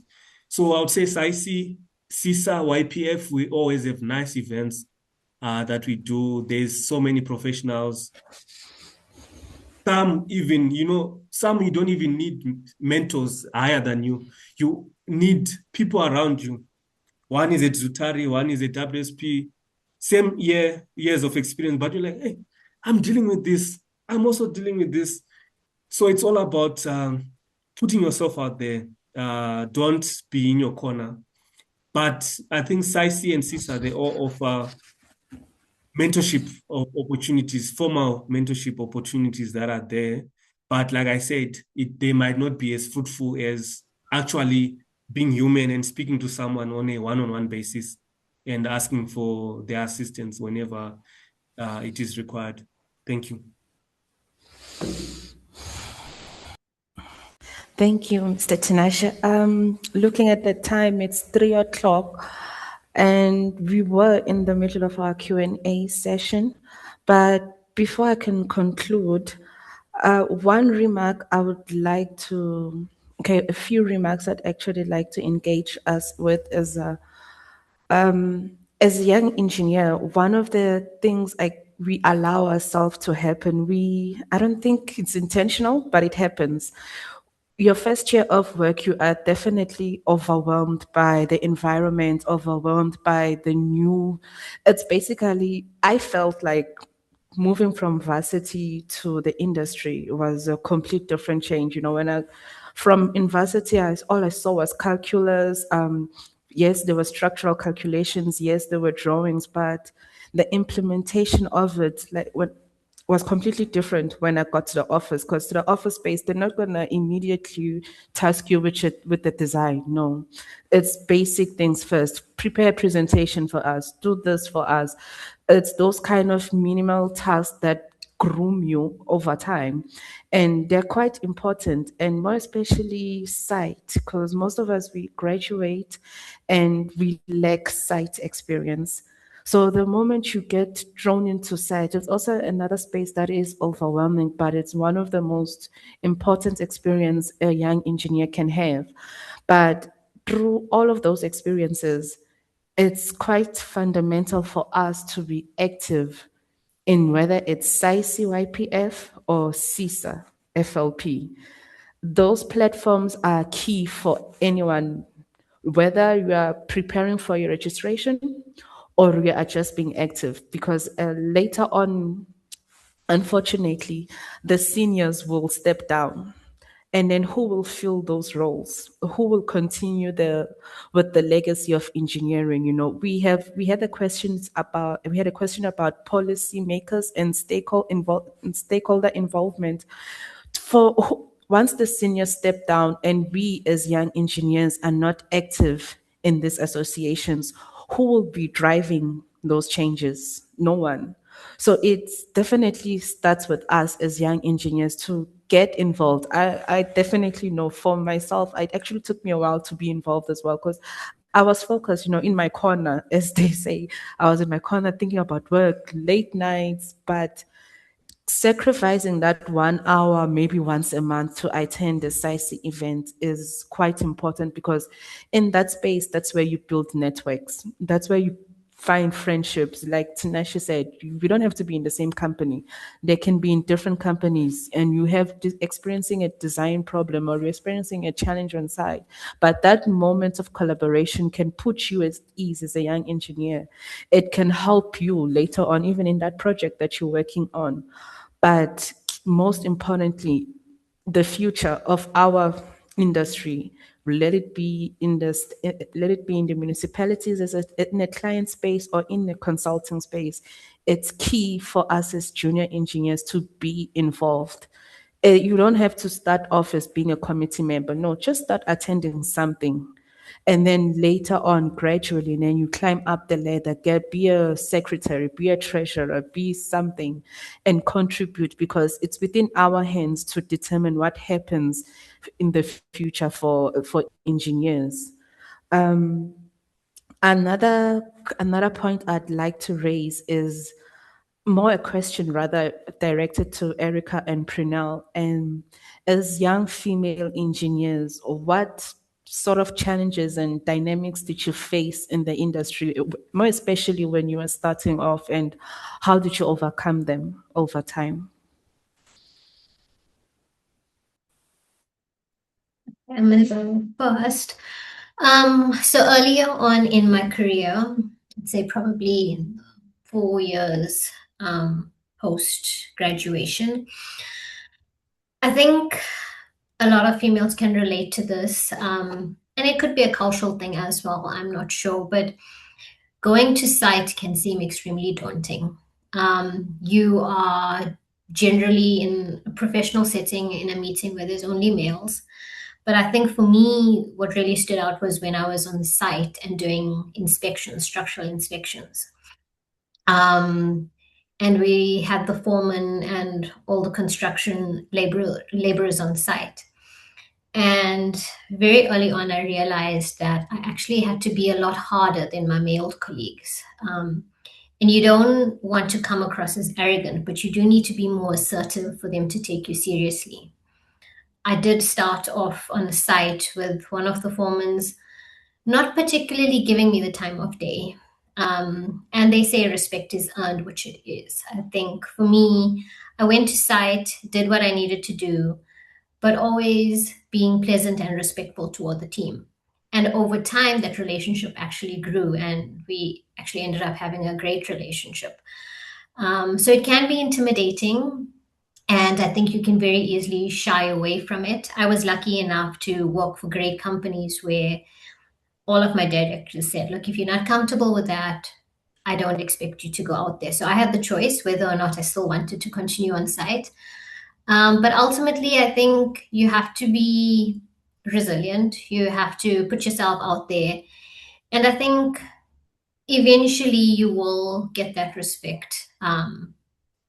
You just need to be confident, own your space, and everything does eventually fall into place. But you just gotta keep pushing, keep working.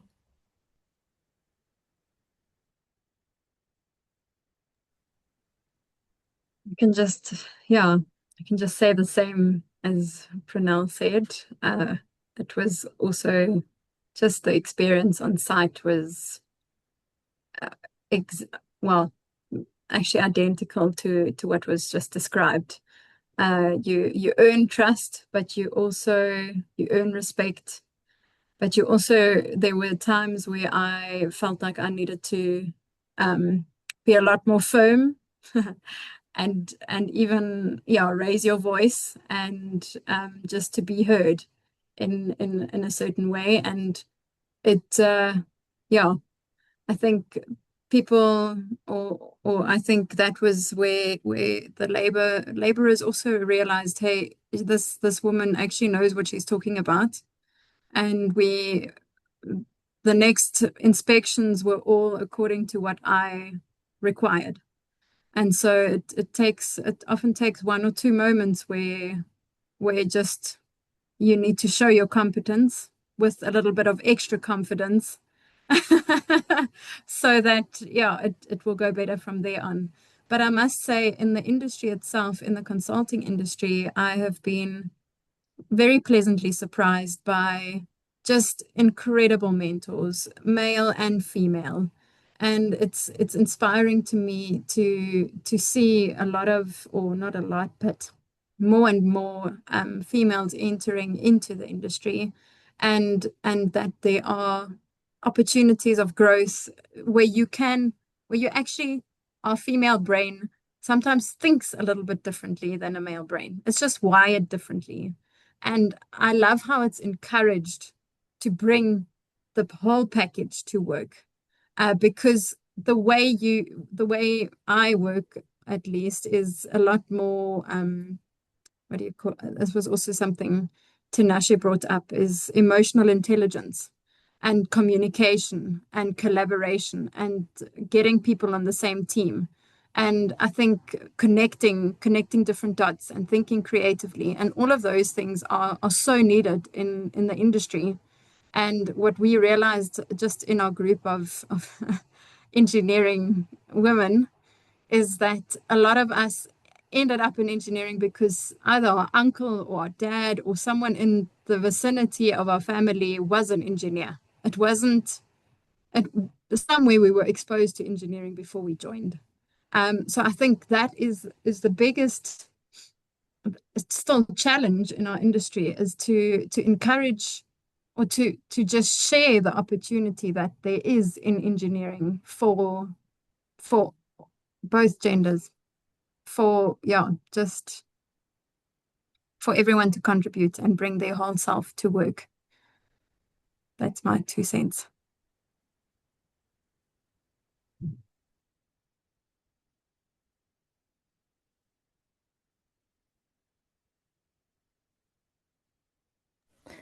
Thank you, Erica. Unfortunately, time is not on our side. But definitely, I'd like to thank our speakers today for giving us their time to speak to us, and more especially address the questions which was raised by our young engineers. And more importantly, I'd like to remind all the young engineers that are listening is that if we want to see change in our industry, we need to be the people that advocate for change. Roles such as technical managers or city engineers, they're quite important roles, and those are roles that we as engineers, need to look forward to, filling. But for us to get there, we need to be active. We need to want the change. We need to be ready to participate in all this. Organizations that are set out there to act, and the organizations, of course, they are there to help us as young engineers to grow further, to be motivated, definitely, and to also just mentor us into the right path until we get to the goals that we've set out for ourselves. And from all of that, and from all of what our speakers have said today, I'd like to definitely thank you for attending. And if there are any young engineers here that are from Nelspruit, Mpumalanga, please do come through to our CESA presidential visit on the 23rd of June next week on Tuesday at the Capital Hotel. In the morning, we're going to have the young professional session. It'll be facilitated by myself, and we'll have 2 speakers there as well. So if you'd like to come through, please tell your boss, go to, hey, just on Tuesday, can I please come and participate in this event? And the others, if they can, you can definitely join us as well. Thank you guys for attending. Thank you for sparing your time to be part of this session today. Thank you. Thank you. Thank you all.